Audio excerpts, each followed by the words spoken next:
Très bien, on se dit vers 23h45, Pavel. Comment ça va? Bonsoir Thomas, bonsoir Sheila. Comment ça va? Tout va Ça bien? va très bien, vous? Ouais. Ça va, très bien. Comment se passe le confinement? Eh ben, très très bien. Là où je suis, moi, ça se passe super. Il n'y a aucun souci à ce niveau-là. Eh ben, parfait. Bon. Eh ben, alors, attends, parce que je viens de voir notre retour, pardon, on est un peu bas. C'est bon, on est mieux. Pour ne rien cacher à tout le monde qui est sur le chat, vous m'avez envoyé un message pour me dire est-ce que ça vous intéresse qu'on parle de racquethlon? Et puis directement, j'étais reparti dans le live. Vous êtes venu dans le live également. Et puis, on a commencé à discuter. Je vous ai dit, ce soir, c'est parti. On parle de racquethlon, qui est un sport trop peu connu, puisque je me suis renseigné aujourd'hui, même si je connaissais un petit peu avant. Parole à toi, on va se tutoyer. Parole à toi pour nous expliquer, pour nous présenter ce sport. Alors le racquethlon, en fait, c'est tout simple. C'est un sport qui va combiner tous les sports de raquettes les plus pratiqués au monde, à savoir le tennis de table, le badminton, le squash et le tennis. Il n'y a pas le paddle. Souvent, on va me dire, mais pourquoi il n'y a pas le paddle?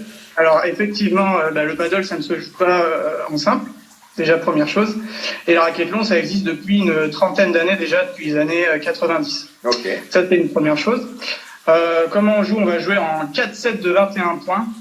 Donc, un set par sport, type tie-break, avec deux services chacun. D'accord? Okay. Et le vainqueur du match, ça va être pas celui qui va gagner le plus de sets, mais celui qui va accumuler le maximum de points. Très bien. D'accord? Donc, l'idée, c'est de gagner avec la plus grande différence de points dans son sport fort et dans son sport faible, d'essayer de gratter un maximum de points. Bien sûr, parce que chaque personne qui vient jouer au racquethlon a un sport de prédilection. À la base, oui. D'accord. À la base, oui. Voilà. Nous, on a monté une association il y a 5 ans maintenant, parce que le sport, comme je vous ai dit, ça fait 30 ans qu'il existe et ça fait 20 ans qu'il est organisé à l'étranger avec une fédération, avec un circuit de tournois. Il y a une vingtaine de tournois à l'étranger, avec des championnats du monde, par équipe, individuel. Et nous, on a fait avec une bande de copains, on a fait un tournoi à Prague il y a 4 ans. Et on s'est dit, pourquoi pas ramener ce concept en France? Et depuis, voilà, on organise une dizaine de tournois par an. Et il y a 3-4 clubs qui sont montés depuis en France. Et basé où ces 3-4 clubs? Alors, le premier club qui s'est monté en 2016, c'est au centre Arthur H à Montreuil. Vous savez, le premier club, Patrick Mouratoglou. D'accord, très bien, oui. Le deuxième club, ensuite, c'était à Lyon, à Bron, exactement, un tennis club de Bron. Le troisième est du côté de Bourg-les-Valences. Et là, le quatrième va se dérouler à La Roche-sur-Yon. D'accord, très bien. Donc, c'est un sport qui est en expansion. Voilà, tout à fait. Ouais. Et tu me coupes si je dis des bêtises, mais j'ai l'impression que c'est un sport qui se démocratise beaucoup dans les clubs de tennis. Du coup, tu nous as dit dans le club à Montreuil, dans un club également à Bron. Est-ce que vraiment on a besoin de ce concept tennistique ou il y a des clubs de racquethlon qui peuvent se monter? Alors en fait, la principale problématique, elle va être structurale en fait. Voilà, parce que quand on fait un tournoi de racquethlon, les sports, on les enchaîne. On n'a que 3 minutes de pause entre chaque sport. Et après 3 minutes d'échauffement dans le sport suivant. Donc il faut que tous les sports soient concentrés au même endroit. C'est très rapide. D'où l'important d'avoir une grosse structure. Et les grosses structures qu'on a le plus souvent en France, qu'on arrive à trouver, c'est les gros clubs de tennis qui ont souvent quelques cours de squash avec eux en même temps. Et si à côté, on a un gymnase pour mettre du tennis de table et du badminton, c'est nickel. Après, sur du tennis indoor, on peut installer de manière éphémère du badminton et du ping, quoi, tout simplement. Ok. Voilà. Juste une question avant. S'il y a des questions, je salue toutes les personnes. Je vois que ça arrive dans le live, c'est top. Si vous avez des questions, posez-les, on va y répondre. Juste une question. Tu as dit que ça se jouait en tie-break de 21 points. C'est bien ça? Oui. Alors, ça veut bien dire que le tennis est en 21 points aussi? Tout à fait. Alors en fait, c'est plus particulier que ça. C'est-à-dire qu'à l'issue du squash, parce que l'ordre c'est tennis de table, badminton, squash, tennis. D'accord. À l'issue du squash, il y aura peut-être un joueur qui sera en avance par rapport à l'autre quand on cumule les points. Donc si par exemple on se joue, Thomas, si à l'issue du squash j'ai 12 points d'avance, d'accord, il me suffira de marquer 10 points pour te battre sur la totalité du match sur racquetball. C'est ça. Parce que même si tu me bats 21-10, tu auras quand même perdu. Alors, je ne sais pas quel est ton classement en tennis, tu pratiques. Dans la tête, je joue moins 15. Après, sur le terrain, c'est des fois plus compliqué. Ouais. On va dire que t'es moins 15. Moi, je me situe aux alentours de 15,5, 15,4. Ok. Ça va être très compliqué d'aller gratter mes 10 points sur moins 15. T'es d'accord? Oui, on est bien d'accord. Voilà. Donc après, ce qui est compliqué au racquetball, c'est vraiment la dimension psychologique où dès la première balle, il faut se dire que ça peut être une balle de match à défendre. Ok. Tiens, on nous pose plein de questions. Il y a combien de repos entre chaque sport? Je crois que tu as répondu, c'est 3 minutes. 3 minutes. Ouais, voilà. Tout à fait. 3 minutes. Le filet est-il le même qu'au tennis de quelle Toutes les règles sont respectées. Il y a juste que le scoring qui est altéré, en fait. D'accord. Voilà. Et une question, puisque depuis tout à l'heure, pardon, toi qui le pratiques, mais tu dis qu'à chaque fois, quasiment chaque joueur a un sport de prédilection. La majorité des joueurs qui se mettent au racquetball ont quel sport de prédilection? Alors, en fait, pour rien te cacher, nous, la bande de copains qu'on avait, on venait du milieu du badminton. D'accord. Mais on a tous pratiqué un autre sport de raquette en amont. Moi, par exemple, j'ai démarré par le tennis. J'en ai fait 6-7 ans quand j'étais jeune. Après, j'ai fait 15 ans de badminton. Et plus tard, j'ai découvert le racquetball. Donc, je me suis mis au tennis de table et au squash. Après, chaque profil est vraiment différent chez nous. On a le joueur qui a été moins 15 et qui a fait un peu de bas dans l'UNSS, du pignon jeune, et qui arrive, dit tiens, je vais mettre au racquetball, son point faible c'est le squash. On a vraiment de tous les profils. Je discutais hier avec, je sais pas si un jeune joueur qui a fait Roland l'an dernier en junior, Timo Legout, le fils de Christophe Legout, voilà. Donc ce jeune homme, on a discuté, il est moins 15 au tennis, et il joue, il a un bon niveau régional apparemment en tennis d'étape. Et badminton, il en a fait en UNSS, donc ça, concrètement, ça lui plairait, quoi. Mais c'est vrai on a vraiment tous les profils de joueurs chez nous, quoi. Bien sûr, j'avais déjà entendu parler de ça et l'idée m'avait paru dingue puisque on a on va parler entre tennisman, mais on va parler entre pratiquants de sport de raquette et je parle pour les tennisman et pour les tenniswomen, mais quand on sort du terrain, et tu l'as dit tout à l'heure, quand on part par exemple sur le sport au lycée, l'UNSS et toutes ces choses-là, à un moment donné, quand on arrive au badminton au lycée, on a des facilités. Quand on arrive au ping-pong sur une table comme ça, on a des facilités. Il y a des transferts hyper intéressants à faire, au début du moins. Et par exemple, je m'entends avec Shena par exemple, des fois ça nous arrive de jouer au squash, et on s'amuse très rapidement parce qu'on a entre guillemets cette facilité qui nous vient des autres sports de raquette. Et donc, je parlais je trouve cette organisation très bien puisque voilà, chacun quand on joue au tennis, on va s'amuser à aller faire un ping, on va s'amuser à faire plein de choses. Qu'est-ce que toi t'en penses du racquetball? Top. Moi, je suis juste nulle au badminton, donc. Il faut forcément un point faible. Il en faut pour tout le monde. Mais juste, ça doit être un peu bizarre de sortir du squat et c'est pas du tout les mêmes sensations. Oui, c'est ça qui est compliqué aussi à gérer. C'est pour ça que je parlais de la dimension psychologique tout à l'heure. Surtout qu'on n'a que 3 minutes d'échauffement. Alors, je sais pas si vous imaginez déjà quand vous arrivez sur votre match de tennis, en vrai, tout fois, vous essayez bien de gratter plus de 5 minutes, parce que souvent, je crois que c'est 5 minutes l'échauffement en tennis. Souvent, ça dure plus 7 à 10 minutes, on va pas se cacher. Donc là, en 3 minutes, retrouver les sensations, c'est vrai que c'est compliqué. Ouais. Mais ça fait partie du jeu, et justement, c'est pour ça que je vais vous parler d'une particularité de ce sport.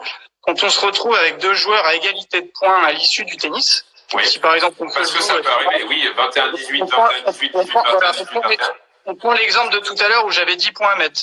Exactement. Si on se retrouve à 21-9, on est à égalité parfaite. Et là, on va jouer ce qu'on appelle le petit bras. Le petit bras, c'est quoi? C'est un tirage au sort entre les 2 joueurs. Celui qui gagne le tirage au sort choisit le service ou de recevoir. Ok. Sachant que le serveur, il a qu'une balle. Et le match se joue sur cette unique balle. Le petit bras, du coup. Parce que ça fait des ronds dans tous les sens, ils au tennis.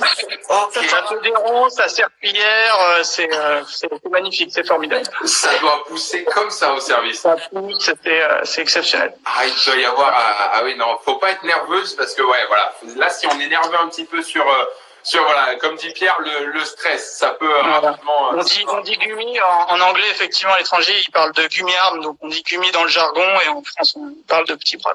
Ok.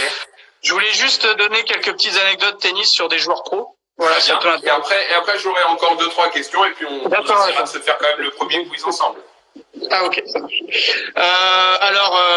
Pour parler de Federer, c'est vrai que Federer en jeune, il pratiquait pas mal de squash et de tennis de table avec son père. C'est pour ça souvent quand on voit des coups un peu sortir de l'espace, on parle du squash. Donc Federer, faut pas se cacher, il a joué au squash. La mère dans je te coupe 2 secondes, c'est pour ça, puisqu'il y en a beaucoup qui parlent également du coup sabre. Oui. Snake Attack by Roger, le coup il y va, c'est un coup purement tiré du squash quand il prend la balle au retour de service à hauteur du sol, et c'est typiquement voilà un coup qui tiré de son enfance du squash. Par exemple, la mère d'Andy Murray, Jetty Murray, en fait en Écosse à son époque, elle avait pas de terrain indoor de tennis couvert. Okay. Donc, ce qui fait que l'hiver elle joue au badminton, vous voyez par exemple. D'accord. Jürgen Melzer, l'Autrichien qui a été numéro 4 mondial, il a eu une wildcard en 2017 chez nous au championnat d'Europe pour jouer en double en série amateur. Et pour la particularité, il a joué de la main droite parce qu'il était blessé main gauche. Et il a gagné. Et non, il perd en demi-finale. Et en fait, ses avocats, ils ont considéré notre tournoi comme un tournoi ATP, donc ils n'ont pas voulu, en période de convalescence, ils n'ont pas voulu le faire jouer main gauche, quoi. Donc ça, c'était la petite anecdote. Vous pouvez retrouver la vidéo sur YouTube. Il y a Stefan Edberg qui a joué à quelques tournois régionaux dans son pays natal, en Suède, parce qu'apparemment, il avait un niveau de squash première division là-bas. Et on peut parler du précurseur du racquetball, c'est Fred Perry. Parce qu'avant de gagner tous les grands chelems entre 33 et 36 et aussi la Coupe Davis, en 29, il a été champion du monde de tennis de table, ce gars-là. Ok. Voilà. Ok, très bien. Tiens, une autre petite anecdote marrante. Exactement. Bah oui, puisque ça montre également que les joueurs de tennis, que beaucoup de joueurs de tennis jouent à ce raquette-long. Et une question de Justin. À d'autres sports de raquette, oui. Oui, bien sûr. Le joueur de tennis a-t-il de meilleures prédispositions pour performer dans ce raquette-long? J'ai envie de dire, il faut qu'il se mette au même niveau que les autres. Okay. C'est-à-dire qu'il va falloir qu'il accepte de prendre sur lui et de bosser les autres sports. Voilà. Donc physiquement, c'est vrai que les joueurs de tennis, ils sont grands, ils ont un énorme bras. Sur le jeu de jambes, il y a pas mal de transitions à faire sur le squash. Donc par exemple, le numéro 1 mondial actuellement est un tennisman. Oui. D'accord. Okay. Le numéro 2 mondial est un Français, c'est un badiste, un joueur de bad. D'accord. Qui a été pro, du moins qui a été dans les meilleurs Français il y a quelques années. Il a essayé de faire la qualif de Rio notamment. Et en jeune, il avait un niveau à peu près fin de troisième série, 15-2, 15-3 quoi. Donc là, il est là aussi. Le troisième Français, il a un peu le même type de profil. On a notre champion de France de badminton qui était un espoir au bad aussi, qui jouait 15-1 apparemment. Voilà, il y a un peu de tous les profils, quoi. Et justement, quelle place a le raquethlon en France? Est-ce que ça monte vraiment? Comment le sport commence à s'en sortir? Eh ben, écoute, on peut dire qu'en 4 ans, on a 1000 pratiquants. Okay. On a 1000 adhérents. Donc ça augmente pas mal. On a 900 joueurs pour une centaine de filles. Et ce qui est bien chez nous, c'est qu'on fait vraiment des tableaux par polyvalence. Donc on va attribuer des lettres en fait à chaque tableau. Voilà, les joueurs est fait par lettres. Voilà. Les plus polyvalents vont jouer en série A. Donc ça va être des joueurs qui ont un niveau, on va dire, club dans au moins 3 sports. Ok. Et après on va descendre en lettres suivant la dimension du tournoi. Si on a un gros tournoi comme à Montreuil, Arthur H qu'on parlait, on va pouvoir descendre jusqu'à la lettre D, voire E, quoi. D'accord. Donc petit, voilà, on regroupe les débutants ensemble, puis ceux qui ont un sport, puis 2 sports, puis 3 sports, etc. Ok. Et plus les joueurs qui découvrent, on leur met des wildcards tout de suite en A ou en B pour pas qu'ils s'embêtent, quoi. Mais, bien sûr. Et on joue que sur une seule journée. D'accord. C'est-à-dire vous n'avez pas besoin. Voilà, vous n'avez pas besoin comme au tennis de bloquer une semaine, par exemple, de venir les soirs. Non, pour faire un tableau de simple, vous venez juste le samedi. Et le samedi, ça joue de 8h jusqu'à 20h. Et vous avez au minimum 3 raquethlons à jouer sur toute la journée. Et par exemple, puisque on parlait de la durée des pauses, mais un raquethlon, ça dure combien? Puisque, oui, certes, on sait que c'est 21 points, mais voilà, ça dure à peu près combien de temps un match? Alors, à ton avis, combien de temps ça pourrait durer? Je sais pas, pour moi, un super taille, ça peut durer jusqu'à un quart d'heure, donc du coup, faut doubler à chaque fois. Ouais, on serait sur du 1h30, je pense, par là. Alors 1h30, c'est vraiment s'il y a un gros match, effectivement. Voilà. Et s'il y a vraiment pas de match et qu'on ne va pas jouer le tennis, parce qu'on peut ne pas le jouer. Des fois, oui, ça peut être gagné avant le tennis. Exactement. S'il y a du monde qui attend derrière pour jouer et qu'on ne peut pas jouer le tennis pour le fun, on ne joue pas le tennis si un joueur est irrattrapable. Ok. Ça peut durer une trentaine, une quarantaine de minutes. Si D'accord, ça peut aller très vite. Voilà. Mais c'est sur le format TMC au tennis. Oui, bien sûr. C'est-à-dire que vous allez vraiment jouer chez nous 3 à 4 matchs sur la journée. Donc, minimum. On n'est pas cher, on est à 20-25 euros la journée, on est à 5 euros de licence, on prête les raquettes, on prête les balles. Voilà, c'est du rentable pour vous. Eh ben, promis. Promis, vous, en tout cas, vous me verrez, toi. Oui. Également. J'essaierai de... Eh ben, vous... N'hésitez pas à nous suivre sur Facebook, on a un site internet, on a un groupe Instagram. Voilà, si vous voulez me joindre sur ma page privée, moi c'est Mandrin, MANDRIN également. Ouais. Donc n'hésitez pas et au plaisir. Et merci pour cette tribune. Vous, comme je le rappelle, vous êtes le premier média spé tennis à vous intéresser à nous, à nous couvrir un petit peu. Donc c'est avec grand plaisir. Il y avait quelques dernières questions. Donc la licence, tu as répondu. Pour les classements, nombre de points gagnés selon sa série et son classement à l'issue du tournoi. Oui, par exemple, on monte en série ou est-ce on va pas se le cacher, c'est un sport où quasiment, quand on est au top, tout le monde doit à peu près se connaître, non? Tout à fait. Voilà. Donc après, est-ce que c'est par rapport aux personnes, tout le monde est série A et on sait à peu près qui est devant et non, ou il y a vraiment des points à gagner à chaque fois? En fait, suivant la place que vous finissez dans le tournoi et de la série, ça vous attribue un nombre de points et après vous avez un classement français. D'accord. Voilà. Donc on regarde déjà ce classement français, d'accord? Et après on fait effectivement par rapport au profil pour les nouveaux joueurs notamment. Ok. Et après ça permet de délimiter qui joue en A, qui joue en B, qui joue en C. Okay. C'est du bon sens après. Hein. Oui, bien sûr. Non, je me doute.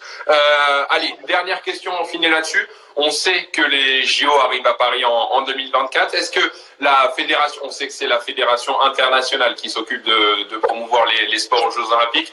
Est-ce que la fédération internationale a une carte à jouer, même si c'est pas forcément pour les 2024, mais pour plus tard?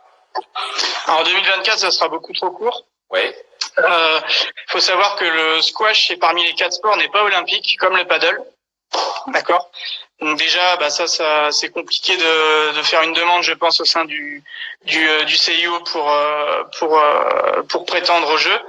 Après, comme on arrive pas mal à se développer, on peut peut-être espérer un jour, mais pour l'instant, dans l'immédiat, ça paraît compliqué. Mais voilà, mais en tout cas, c'est pas un objectif premier, mais c'est une ambition peut-être future. Ah bah bien sûr, oui, bien sûr. Ok. Ça serait chouette. Il y a plein de sports combinés qui existent déjà. On connaît le décathlon, le triathlon, le biathlon avec Martin Fourcade. Et c'est ce qu'une personne disait. Voilà. Donc, je sais plus qui est-ce qui disait, mais voilà, on dirait un triathlon, mais avec des raquettes. C'est voilà. En tout cas, un grand merci à toi d'être venu pour nous expliquer ça ce soir. Et ben voilà. Voilà, c'est génial, on finit avec ça. Cette raquette de ping-pong, cette balle de squash, balle de tennis et balle de ping-pong, c'est top. Un grand merci à toi pour nous avoir fait découvrir ce sport. Et puis, bonne fin de confinement, pardon. Prends soin de toi et on souhaite le meilleur au raquethlon. Merci Thomas, merci Sheila, à très bientôt. Merci, à très bientôt, ciao. Bonne soirée à vous. Au revoir. Et voilà, c'était top. Donc voilà, on a découvert le raquethlon et ça donne vraiment envie. Mathis est sur le live numéro 60 français perso, Flo qui est 60e français.